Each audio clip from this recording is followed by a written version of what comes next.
Be me, Rachel, 34, middle school English teacher. Consider myself pretty socially aware, always been the first to call out inequality when I see it, spent my 20s volunteering for women's shelters, attending rallies, having those necessary conversations at dinner parties. I'm just aware, you know? Monday morning, Vice Principal asks me to cover Mr. Thompson's health class for a week. He's out on emergency leave. Something about his brother. Sure, whatever. Easy week for me. Walk into his classroom Tuesday. See, he left his lesson plans. Week 3 of Contemporary Social Issues Unit. Skim through his notes. Looks pretty standard. Then I see Thursday's lesson. Hidden Demographics. Understanding Invisible Populations. Packet of statistical handouts, already photocopied, sitting on his desk. Wednesday night. Prepping for tomorrow's lesson. Actually read through the handouts for first time. First page is about homeless populations. Expect the usual stuff about how we need more resources, typical awareness content. Then I see the breakdown. 78% of homeless individuals are male. Wait, what? Read it again. Surely that's a typo. Google it on my phone. Nope. Multiple sources confirm. Some show even higher percentages. Okay, that's weird. Never really thought about it. Always pictured homeless people as, like, everyone? Maybe more women with kids? Literally every advocacy article I've ever read focused on homeless women and children. Whatever. Maybe that's just one weird statistic. Flip to next page. Workplace fatality statistics. 92% of workplace deaths are men. Stare at this for a full minute. That can't be right. Google again. Bureau of Labor Statistics confirms. 94% in some years. Holy shit.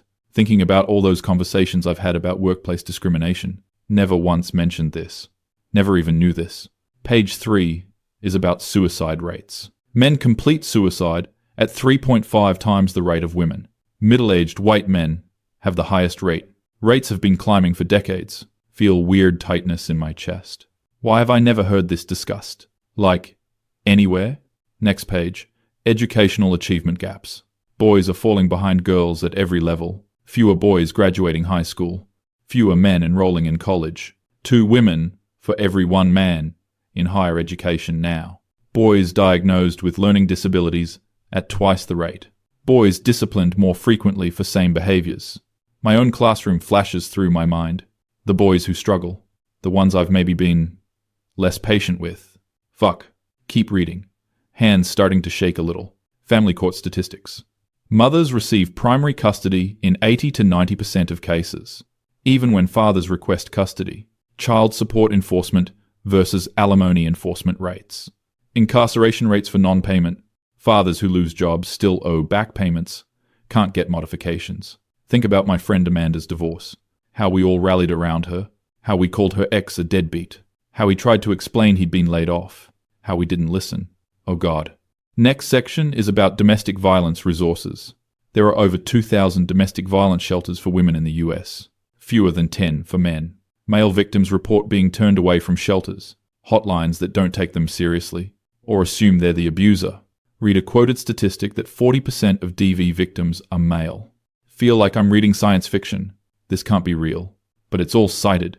All sourced. Government data. University studies. Peer-reviewed journals. Last handout is testimonials. Actual quotes from men about their experiences. First one. I tried to tell my doctor I was depressed. He told me to go to the gym and man up. I attempted suicide 3 weeks later. Survived, obviously. Never told anyone again. Second. My ex-wife has full custody. I see my kids every other weekend. I've never missed a payment. Never been arrested. No addiction issues. The judge just said kids need their mother. I asked what I did wrong. Nobody could answer. Third. I was homeless for 2 years. Every shelter was for women and children only. I slept outside a building with a women's crisis center on the first floor. The irony wasn't lost on me. Fourth. My girlfriend hit me during arguments. Left bruises. I called a DV hotline once. The woman asked me what I did to provoke her. I never called again. Fifth. I'm a teacher. Elementary. I love my job. But I'm the only man in the building. Parents request their kids not be in my class. I have to keep my door open during parent conferences. Been accused twice of inappropriate behavior that was proven false. I'm exhausted from defending my existence. Have to put the papers down. Feel sick. Thursday morning, hands still shaking as I pass out the handouts. Teach the lesson on autopilot. Kids are weirdly quiet as they read. One boy, Mark, raises his hand. Miss Rachel, my uncle killed himself last year. Entire class goes silent. Everyone kept saying they didn't see it coming, but he posted about feeling alone all the time. Nobody asked him about it. Mark is crying now. My mom said he needed to be stronger. I didn't know what that meant. I don't know what to say. Girl named Sophie speaks up. My dad hasn't seen me in 3 years because of the custody thing. He tried really hard, but my mom's lawyer said some stuff, and now he only gets supervised visits, and he can't afford it. Another kid. My brother dropped out of college. Said he felt stupid. Said all the programs were for girls. Class devolves into this raw sharing session I'm completely unprepared for. These kids have been seeing this their whole lives. They've watched the men in their families suffer, and they've been absorbing the message that it doesn't matter. Bell rings. Kids file out quietly. Sit at Thompson's desk alone. Start really digging on my laptop. Find academic papers about the empathy gap. Studies showing people are less sympathetic to male suffering. Experiments where identical scenarios get different responses based on gender of victim. Find discussions about disposability. How male lives are valued less in crisis situations. Women and children first. Always. Find articles written by men trying to discuss these issues. Read the comment sections. Holy fucking shit. Men being called incels, losers, bitter. Told to man up. Told they're derailing. Told their problems aren't real problems. Told they're part of the problem. See comments from women like me. Dismissive, mocking, hostile. Feel like I'm going to throw up. Spend entire weekend falling down this research rabbit hole. Can't stop reading. Find forums where men discuss their experiences. Not angry manifestos. Just tired conversations. Men asking each other how to cope. Sharing suicide hotline numbers. Talking about their kids they never see. Their jobs that might kill them. Their depression they can't admit. Their loneliness they have to hide. One post destroys me. I don't hate women. I don't blame feminism. I just wish someone cared that I'm suffering. That's all. Just acknowledgement that I'm human. And I'm hurting. Hundreds of responses agreeing. Monday morning, can barely function. Teaching classes in a daze. Keep looking at the boys differently. Mark, who lost his uncle. Tyler, who lives with his grandma because both parents had addiction issues, but mum got custody until she OD'd. James, who's so quiet, so careful, apologizes for everything. Lunch break. Colleague Jessica sits with me. You okay? You seem off. I don't know what to say. Blurt out. Did you know 92% of workplace deaths are men? She blinks. No? Is that real? And male suicide rates, and homelessness, and custody outcomes, and start crying right there in the teacher's lounge. Full breakdown. She's hugging me, confused as hell. Rachel, what's going on? Why didn't anyone tell us? Why didn't they tell us? She has no idea what I'm talking about. Try to explain everything I've learned. She listens, gets quieter. I mean, men don't really talk about feelings though, right? That's like toxic masculinity or whatever. Something clicks in my brain. Jessica, what if we're part of why they don't? She's defensive now. What? No. We're supportive of men being vulnerable. Are we though? Really? Think about every time a guy tried to share something real. How we reacted. My ex-boyfriend David told me once he felt directionless and scared about the future. I told him to go to therapy, but also kind of lost respect for him. Felt less attracted to him after that. We broke up 2 months later. I told friends he was too much and needed to work on himself. Oh my God, I'm part of this. Jessica is talking, but I'm not listening. I'm remembering every conversation, every dismissal, every time I centered women's issues and got annoyed when men brought up their own. Called it derailing, called it whataboutism. What if it wasn't? What if they were just asking to be included in the conversation about suffering? Go home that night? Can't eat? Call my brother. We're not super close, but I need to talk to a man I trust. Hey sis, what's up? Ryan, can I ask you something? Sure. Are men okay? Long silence. That's a weird question. I know. I'm serious though. Are you okay? Like, you and your friends? Another pause. Why are you asking? Explain some of what I learned. Hear him breathing on the other end. Ryan? I tried to talk about this stuff once. At a party. Remember Jenny's birthday? Like 3 years ago. Vaguely remember. I mentioned the suicide thing and the custody thing. You told me I was being an MRA. Feel like I've been punched. I did? Yeah. You got pretty angry, actually. Said I was minimizing women's issues. I wasn't. I was going through something. My friend had just lost his kids in a custody battle. He was destroyed. I wanted to talk about it. Tears streaming down my face. I'm so sorry. It's fine. It's not fine. I'm sorry. Are you okay? Longest pause yet. Honestly? No. Most of us aren't. But we learn not to talk about it. Why not? Because when we do, we get reactions like you gave me at that party. Or worse, we're told we're weak. Or we're trying to silence women. Or we're dangerous. Or we need therapy, but also therapy is full and too expensive. And also seeking therapy means admitting we can't handle our shit. So, what do? We suffer in silence. We die in silence. We cope however we can. Ryan, I gotta go, Rach. Dinner's ready. He hangs up. Sit on my couch in the dark. Can't stop thinking. Next day, try to talk to other teachers about it. Most brush it off.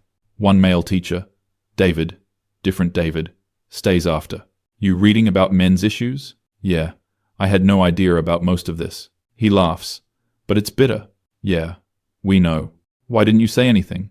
I tried. At that equity training last year, remember? Oh fuck. I do remember. He brought up something about how boys were struggling in literacy. The consultant leading the training said that was derailing. I agreed with her. Publicly. I'm sorry. He shrugs. It's fine. I get it. Everyone has their causes.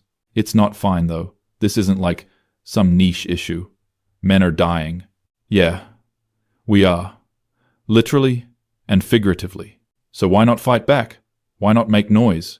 He looks at me like I'm stupid. And be called what? A misogynist? An incel? A men's rights activist? Like it's a slur? Lose my job because someone says I'm threatening? We've watched what happens to men who complain. What happens? They get destroyed. Publicly. Their careers end. They become examples. So we shut up. We take it. We die quietly. He leaves. I'm alone in my classroom again. Think about every activist space I've been in. Every meeting. Every rally. Every organization. Men were there. Supporting. Listening. Amplifying. When did they get to talk? When did we listen? Find a men's issues forum online that night. Just reading. Not posting. See a thread. Have any women ever acknowledged this stuff? Hundreds of replies. Mostly, no. Some, one time. But then she forgot. One. My sister did, after I attempted. She felt bad for a week. Then everything went back to normal. Another. They don't want to know. Knowing makes them complicit. That one hits different. Am I complicit? Have I been complicit this whole time? Friday. End of the week covering Thompson's class. He's back Monday. Feel like I need to do something with this information. But what? Try talking to friends at happy hour. You guys ever think about men's issues? Immediate groans. Oh God, Rachel. Did you get red-pilled? What? No, Men have all the advantages. They're fine. But the suicide rates. That's because of toxic masculinity. They need to fix their own problems. But what if we're part of the problem? Friend Vanessa actually gets angry. Are you serious right now? Women have been oppressed for centuries. I'm not saying we haven't. I'm just saying maybe men are also. Also what? Suffering? Cry me a river. They run the world. Do they though? Like individual men? The ones dying at work? The ones sleeping on the street? The ones, oh my God, I can't believe you right now. What happened to you? Conversation ends. They think I've lost it. Maybe I have. Weekend alone with my thoughts. Keep coming back to one question. Why didn't they tell us? But I know the answer now. They did. We didn't listen. We got angry when they tried. We called them names. We dismissed them. We told them to man up. We told them they were derailing. We told them their problems weren't real problems. We told them they were the problem, so they stopped talking. And we pretended that meant everything was fine. Monday. Thompson is back. I catch him before school. Hey, thanks for covering. Of course. How's your brother? His face falls. We buried him on Saturday. Stomach drops. Oh my God. I'm so sorry. Yeah, suicide. World stops. He left a note. Said he was tired of being invisible. Tired of hurting and having nobody care. Tears in his eyes. He tried to get help. Called hotlines. They put him on hold. Tried to get therapy. Waitlist was 6 months. Tried to talk to friends. They told him to hit the gym. Both crying now in this empty hallway. I'm teaching that unit every year now. Because these kids need to see this. Someone needs to see this. I saw it. I finally saw it. He nods. What are you going to do about it? Don't have an answer. That week, that month, everything feels different. See male suffering everywhere now. The dad at parent-teacher conferences who's not allowed to pick up his own kid without supervision.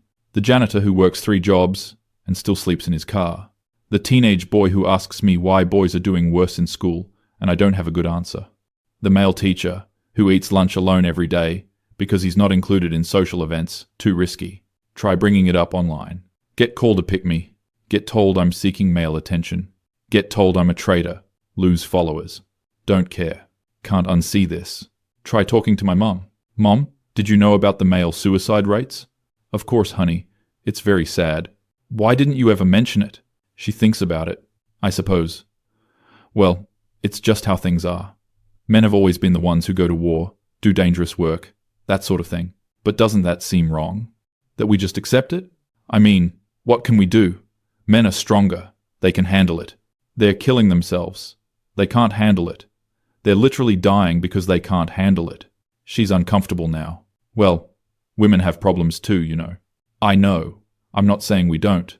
I'm saying maybe we have room in our hearts for both. She changes the subject. 3 months later. Still processing all of this. Changed how I teach. More patient with struggling boys. Call out girls when they're dismissive of boys in class discussions. Notice things I never noticed before.